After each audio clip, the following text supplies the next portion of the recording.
எல்லாம் நல்லா இருக்கீங்களா? எப்படி இருக்கீங்க? 9 மணிக்கு ஆடியோ ஃபங்க்ஷன் அப்படின்னு சொன்னாங்க. அது தமிழ் சினிமாவில் நடக்குமா? கொஞ்சம் கொஞ்சம் சுகர் மாத்திரையெல்லாம் போட்டுட்டு ஒரு 11-12 நடக்கும்.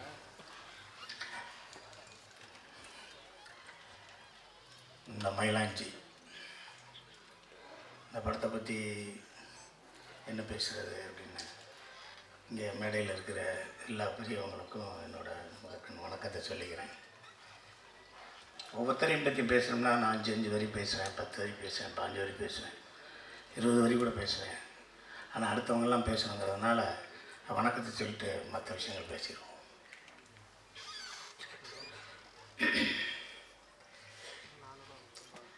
இது இந்த படத்தின் தயாரிப்பாளர் டாக்டர் அர்ஜுன் அவர்கள் என்னோட மாமா. பஸ்டாப்பில் ஆரம்பித்தது இப்போ தேட்டர் கமலா தேட்டர் வரைக்கும் வந்துருச்சு. வாழ்த்துக்கள் மாமா. ஒரு 8 வருஷத்துக்கு முன்னாடி 10 வருஷத்துக்கு முன்னாடி என்னென்னா, நாங்கள் இப்போ எங்கள் சொந்த ஊர் வந்து சேத்தூர், ராஜபாளையம் பக்கத்தில். அங்கே எங்கள் தாத்தாவோட அப்பா காலத்திலே நாங்கள் புலம்பெயர்ந்து அங்கே சரியாக மழையெல்லாம் பெய்ய மாட்டேன்னு சொல்லிட்டு தேனி பக்கத்தில் பெரியவரத்தில் வந்து செட்டில் ஆகிட்டோம். மழை பெஞ்சாலும் பெய்யாட்டியும் நான் அந்த ஊரில் தான் இருப்பேன்னு சொல்லி அவங்க தாத்தா அவங்க அப்பா அவ்வளோ சேத்தூர்லேயே இருந்தார். அவங்க அப்பா தமிழ்நாடு டிரான்ஸ்போர்ட் கார்பரேஷனில் ஒரு டிரைவர். எங்கள் அப்பா தமிழ்நாடு டிரான்ஸ்போர்ட் கார்பரேஷனில் ஒரு கண்டக்டர். எங்கள் தாத்தா அதே டிரான்ஸ்போர்ட் கார்பரேஷனில் டிரைவரு. எங்கள் சித்தப்பா எலக்ட்ரீஷியனு. எங்கள் இன்னொரு சித்தப்பா அவர் வந்து ஃபோர்மேன். நாங்கள் ஒரு 4 பஸ் வச்சுருந்தோம். அதை வந்து டிவிஎஸ் கொடுத்தோம். டிவிஎஸ் தமிழ்நாடு எடுத்துருச்சு. அதனால் அவங்க கொண்டு போய் தமிழ்நாட்டில் இவங்க இந்த பஸ்ஸை கொடுத்துருக்காங்க, அதனால் அவங்களுக்கு வேலையை போட்டாங்க அப்படின்னு சொல்லி டிவிஎஸ் ரெக்கமெண்ட் பண்ணி அப்படியே தமிழ்நாடு கார்பரேஷனில் அந்த பஸ்ஸில் இருந்தோம். ஒரு சாதாரண டிரைவரோட பையன் பயங்கரமாக படித்து மதுரை மெடிக்கல் காலேஜில் சேர்ந்து ஒரு டாக்டர் ஆகி, நான் அந்த ஊரில் தான் இருப்பேன். இந்த 10 ரூபா டாக்டர், 5 ரூபா டாக்டரு, 20 ரூபா டாக்டர்னு சொல்லுவோம்ல, அது மாதிரி டாக்டர் அர்ஜுன் சார். நீங்கள் காசே இல்லாமல் கூட நம்பிக்கையாக நீங்கள் போகலாம். ஒரு பெட்டு இருக்கும், படுத்துக்கலாம், எப்போ வேணாலும் மருந்து விடுவார், எப்போ வேணாலும் சாப்பிடுவார், எப்போ வேணாலும் மருந்து கொடுப்பார். அவர் கோயில் போனதான் சரித்திரமே கிடையாது. சாமியை பற்றி பேசுகிற சரித்திரமே கிடையாது. அப்பா அம்மா பாரதியார் வள்ளுவர், அவ்வளோதான். கம்பர். அவரை ஹோட்டலில் சாப்பிட்டு அவர் உட்கார வச்சு ஹோட்டலில் சாப்பிட்ற மாதிரி ஒரு போட்டோ காமிச்சிட்டேன். ஏன்னா நான் அவங்களுக்கு 1 லட்சம் ரூபா தரேன். இப்போ கீழே வச்சுருக்க தண்ணி எடுத்து அவர் 1 மடக்கு குடிச்சிட்டாருன்னா அவங்களுக்கு 2 லட்சம் ரூபா தரேன். ஏசிலேயே கொண்டு போய் 3 மணி நேரம் உட்கார வச்சுட்டேன்னா 4 லட்சம் ரூபா தரேன்.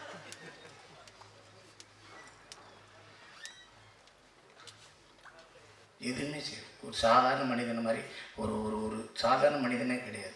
இப்போ ஒரு காமெடி அவர் வார்த்தையெல்லாம் வருதில்லை, அவங்கெல்லாம் மனித இனத்துக்கு அப்பாற்பட்டவங்கன்னு சொல்லுவார்ல, அது மாதிரி அவரோட தனி மனித ஒழுக்கம் வந்து அவரை மிகப்பெரிய லெவலுக்கு கொண்டு போயிருக்கு.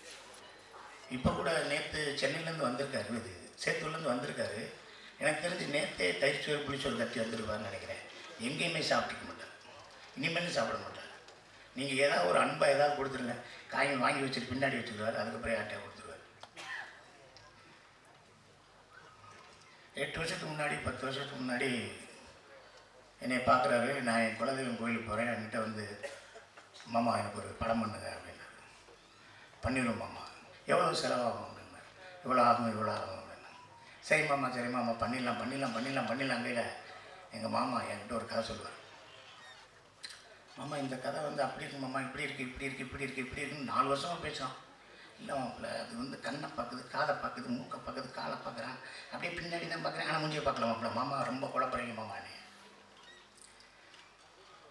அப்படியே போச்சு. எனக்கே நல்லதாக தெரிஞ்சு மாமாவை வந்து நான் ஒரு சினிமாவை கூப்பிட்டு வந்து மாமாவுக்கு ஏதோ நல்லது நடந்துச்சுன்னா ஓகே, மாமாவுக்கு ஏதாவது ஒன்றுச்சுன்னா சிங்கப்பள்ளி கரெக்ட் பண்ணி டாக்டர் களிமண்டாண்டி விடுவாங்க. ஆக நான் லேட் பண்ணது கூட மாமாவுக்கு நல்லது. மாமா வந்து படம் எடுக்கிறேங்கனாலே நான் எடுக்கலை. ஆனால் ஏன் எடுக்கலைன்னா அவர் சொன்ன கதையை நான் பண்ணாதனால நான் எடுக்கலை. ஆனால் அஜயன் பாலாவை சந்திக்கும்போது அஜயன் பாலா சொன்ன கதையை கேட்டிருக்காரு, அதான் எடுக்கிறார். அப்போ என் மாமா மேலே எனக்கு கோபம் வருமானம் தான். ஆனால் இருந்தாலும் இந்த மயிலாஞ்சிக்கு அவர் சேர்த்த ஒரு கூட்டணி இருக்கு. செரியன், ராஜா சார், ஸ்ரீகர் பிரசாத் இப்படிங்கிற ஒரு மிகப்பெரிய கூட்டணி இருக்குது. இந்த கூட்டணிக்கு வந்து மாமா வந்து எவ்வளோ தூரம் சினிமாவை நேசிச்சுன்னா இந்த கூட்டணிக்கெல்லாம் நல்லது சொல்லுவார் அப்படின்னு ஒரு விஷயம் இருக்குது. சினிமாவை அதிகமாக நேசிக்கிற ஒரு கேரக்டர் அவர், ரொம்ப அதிகமாக நேசிப்பார்.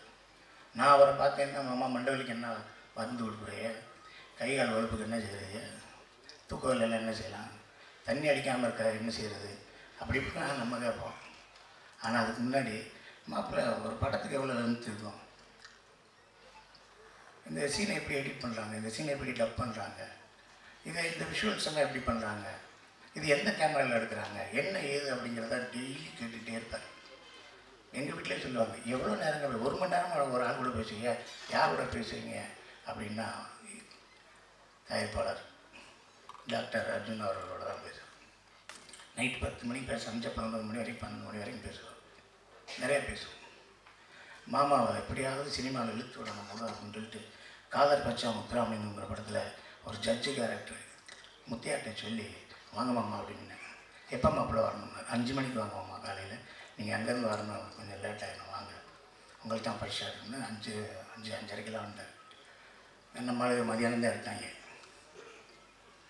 ஒரு 1:30 மணிக்கு தான் எடுத்தாங்க. மாப்பிள்ளை 5 மணிலேருந்து வந்துருக்கணும், மாமா சாப்பிடுங்க. அப்புறமேல் டப்புன்னு போய் காருக்குள்ளே உட்காந்து அது ஒரு டிஃபன்லேருந்து அதை சாப்பிட்டேன்.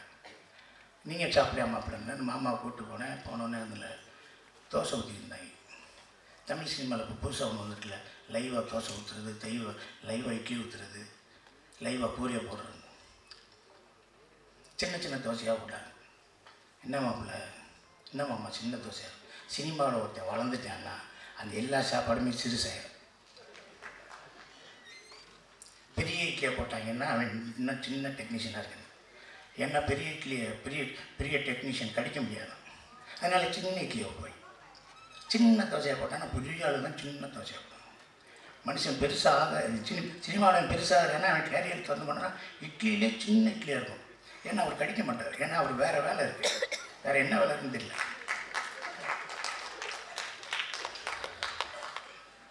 போனோடனே தோசை ஊற்றிருந்தாங்க, ஒரு தோசை ஊற்றுங்கண்ணே, தோசை ஊற்றுனாங்க. அப்புறம் இன்னொரு லைட்மேன் வந்தார். அண்ணே ஒரு வெள்ளைக்கருவு மட்டும் ஊற்றி ஒரு தோசையை போடுங்கன்னாங்க, அதையும் பார்த்தாரு. அண்ணே வெள்ளைக்கருவு மஞ்சள் கொண்டு கொஞ்சம் கலக்கி வெங்காயத்தோடு சேர்த்து ஊற்றுங்கன்னாங்க, அதையும் பார்த்தாரு. ஏன் மாமா இப்படி ஒவ்வொருத்தருக்கும் தோசை விடுவாங்களா அப்படின்னு நினச்சேன். மாமா இன்னும் 2 வருஷம் லேட்டாகும் போல படம் எடுக்கிறது.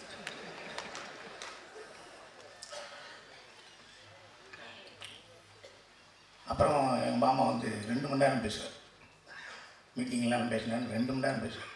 என்னைய விவேக், ஸ்னேகனை, லிங்கம் சாமி சார் எல்லாத்தையும் கூப்பிட்டு கம்பர் திருவிழா, பாந்தி திருவிழா, வள்ளுவர் திருவிழான்னு சொல்லி அடிச்சு நொறுக்குவார்.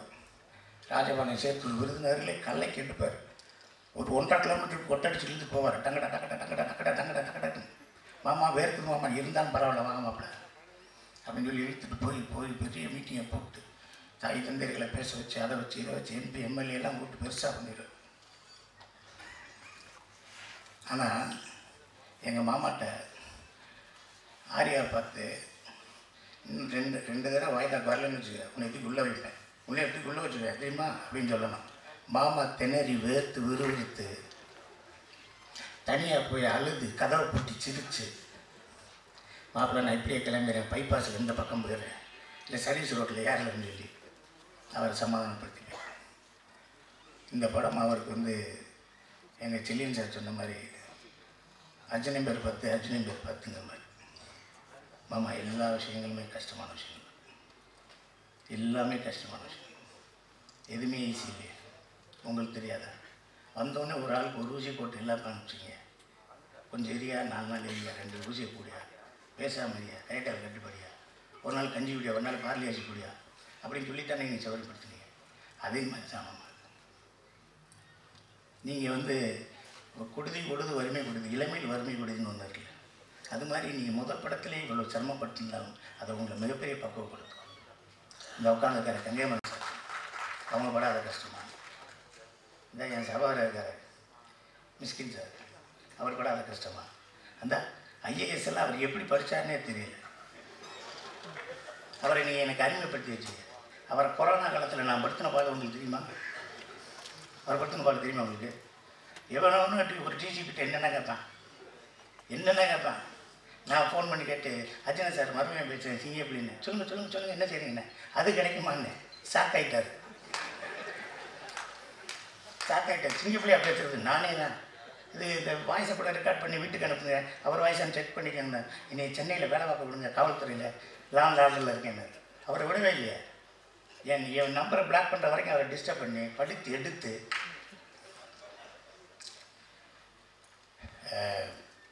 அன்னைக்கு நடந்து போயிட்டுருக்கையில் அந்த ₹1 தூக்கி இவர் ₹1 கொடுத்தாராம், அவர் ₹1 வச்சுக்கிட்டாராம். அந்த காசை வச்சுக்கிட்டு எப்படி இருந்தீங்க, இன்கம் டேக்ஸ் ரேட்டெல்லாம் வந்தால் என்ன ஆயிருக்கும். நானும் எத்தனையோ பேரோட நடந்து போகிறேன், என்கிட்ட தான் ₹10 வாங்கிட்டு போகிறேன். எனக்கு ஒருத்தன் கூட காசு கொடுக்கும். தமிழ் சினிமாவில் ஒரே ஒரு விஷயம், பெரிய இயக்குநர்கள்ட்ட இருந்தால் படம் கிடைக்கும். அடுத்து எங்கள் அன்னை சீமான் அன்னை வீட்டில் வெங்காயம் உரிச்சா படத்தில் டைரக்டர் ஆகிடும். நீங்கள் ஒன்றுமே வேணாம், எங்கள் அன்னை வீட்டில் போய் தினம் போங்க, சாப்பாடு விடுவார், அது போடுவார், இதை போடுவார். சாப்பாடுன்னு சாதாரண சாப்பாடுலாம் கிடையாது. ஒரு தடவை என்ன செஞ்சார், பாலா சார்கிட்ட வேலை பார்த்துட்டு கீழே அன்னை சீமான் என்னை வீட்டுக்கு போயிட்டேன். மத்தியானம் சாப்பிடுவோங்கடா, நான் சாப்பிடுவேன். சரி ஏதாவது வாங்கிட்டு வந்துரு, நான் சாப்பிட்டு வந்தேன், வா காலையில் ஒய்யும் செய்வது வாக்கிங் போகலாம், ஓடணும்டா நீ அப்படின்னு கூப்பிட்டு போயிட்டார். மதியானம் போயிடுச்சா நான் வாங்கிட்டு வரேன்.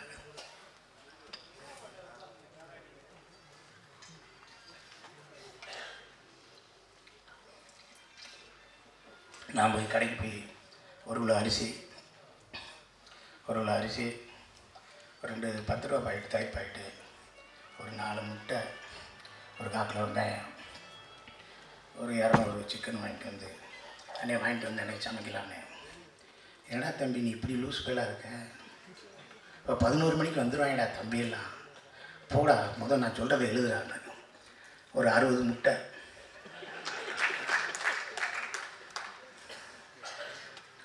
6 கிலோ கோழிக்கறி, 4 கிலோ மட்டனு, அந்த இது மாதிரி இருக்குங்களா, வரகரிசி மாதிரி இருக்குங்களா, அது 2 கிலோ வாங்கடா. சின்ன வெங்காயம் ஒரு 5 கிலோ வாங்கடா. பச்சை மிளகா வாங்கடா. இல்லை 3 லிட்டர் தயிரை வாங்கடா. அந்த பொம்பளை பிள்ளைகிட்ட சொல்லி ஒரு 30 பேர் சாப்பிட்ற மாதிரி ரசம் வைக்க சொல்கிறா. இல்லை அவனுக்கு ரசம் தானே பிடிக்கும், சாப்பிட மாட்டான்டா. இந்த கொஞ்சம் கூட பழைய சோறு தான் தனியாக வைக்க சொல்கிறா, அந்த தயிரை தனியாக வைக்க சொல்கிறா, அந்த மோர் வெங்காயத்தை வைக்க சொல்கிறா. சின்ன வெங்காயம் நிறைய பேர் சாப்பிடுவாடா. இதை 60 முட்டையை வைக்க வைடா பழத்தாகிறா பாடுறா அப்படின்னா. அதே மாதிரி 3 மணிக்கு வந்தாங்க, எங்கேருந்து வர்றாங்க, எப்படி சாப்பிட்டு போகிறாங்க, தட்டை கூட கழுவாமல் போயிடுவாங்க. நான் கூட சொன்னேன், அவனுக்கு தட்டை கழுவி சொன்னேன், விரு அவனுக்கு வேறு வேலை இருக்கும்டா, போய் தொலைகிறான்டா, தட்டு தான்டா நம்ம கழுவும்டா, அதையும் ஒய்எம்சி போன உடற்பயிற்சியாக நினச்சிக்கணும்டா விடுறா.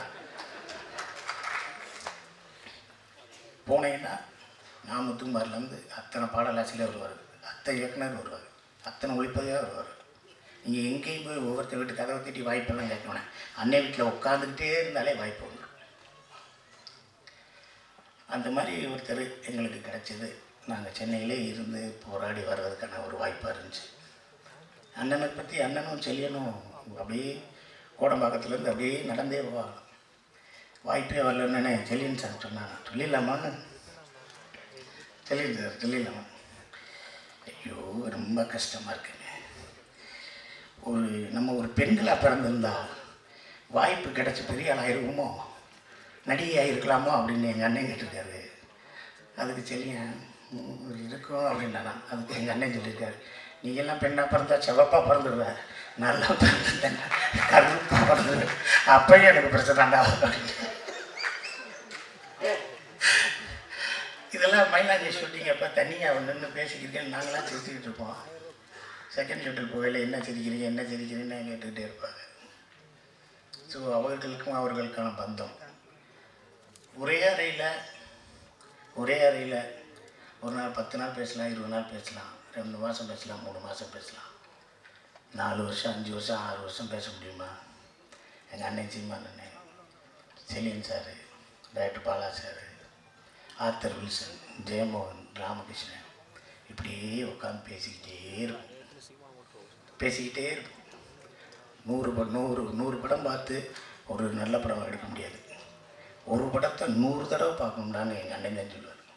ஓடுன ஒரு நல்ல படத்தை 100 தடவை பாரு, நல்ல படத்தை பாரு. இங்கே அந்த ஃபெஸ்டிவல் போகிறதா அந்த ஃபெஸ்டிவல் தூக்கிடுங்க, ஒரு படம் பாரு.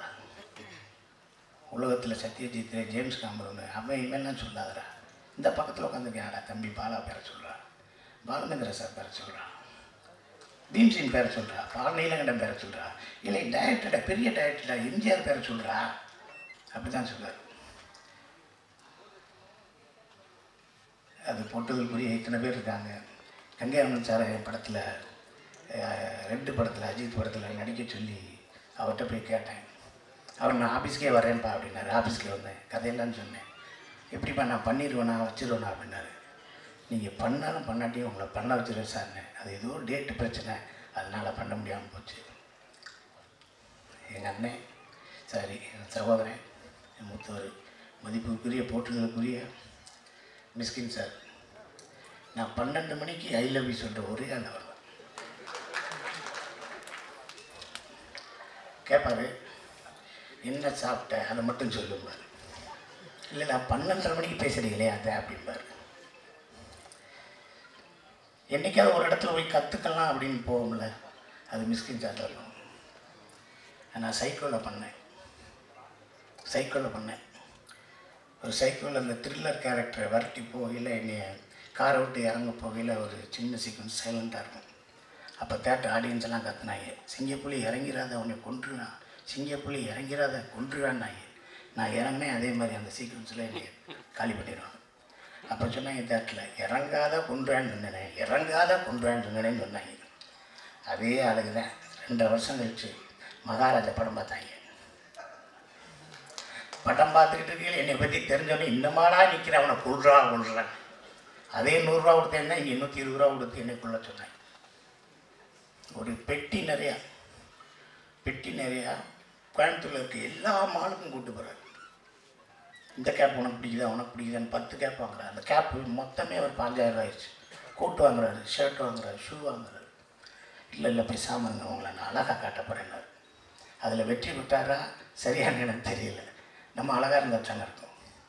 ஆனால் என்னை வச்சு அந்த சைக்கோ படத்தில் ஒரு நல்ல கேரக்டர் விட்டார். தினமும் ஷூட்டிங் முடிஞ்சோடனே சிங்கப்புலி மேம் கையில் இருக்குங்க அப்படின்னாரு. ஷூட்டிங் முடிஞ்சோடனே நான் இன்றைக்கி உங்களுக்கு முடிஞ்சிச்சுன்னே போயிட்டாங்கண்ணே நல்லபடியாக போய் ஏறினேன். காஸ்டியூமர் ஒரு பெட்டியோடு வர, பெரிய பெட்டியோடு. நான் போட்டிருந்த பேண்ட்டு, சட்டை, டிஷர்ட்டு, ஷார்ட்ஸு, கீட்ஸு, கேப்பு இப்போ எல்லாத்தையும் வச்சு அண்ணே உங்களுக்கு கொண்டு போய் சொன்னார். இல்லை சார் ப்ரொடக்ஷன் ஹவுஸ் ஆரம்பிச்சிட்டார், அவருக்கு நிறைய தேவைப்படும், அவரை வச்சுருங்க.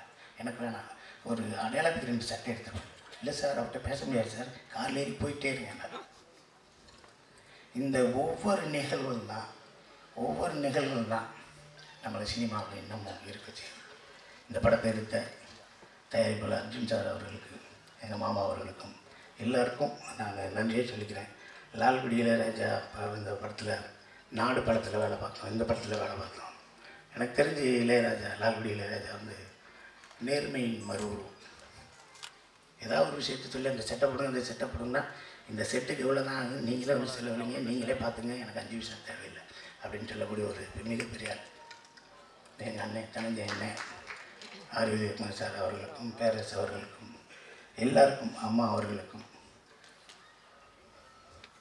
எல்லாருக்கும் நன்றியை சொல்லிக்கிறேன். இந்த படத்தை ஊடகவியல் எல்லோரும் சேர்ந்து ஒரு நல்ல நிலைக்கு, ஒரு உன்னதமான ஒரு விஷயமாக கொண்டு போங்க. எழுத்தாளர் கல்கி சொன்ன மாதிரி ஒரு நல்ல விஷயத்தை எல்லாரும் பார்க்கணுங்கிறதுக்காக நல்லபடியாக எழுதுங்க. ஒரு கெட்ட விஷயத்தை எல்லாருக்கும் போய் சேரக்கூடாதுங்கிறதுக்காக அதுக்கு பொங்கி எழுந்து கூட தவறை சுட்டி காட்டுங்க என்று சொல்லி இந்த வாய்ப்புக்கு நன்றி கூறி அமர்கிறேன். நன்றி.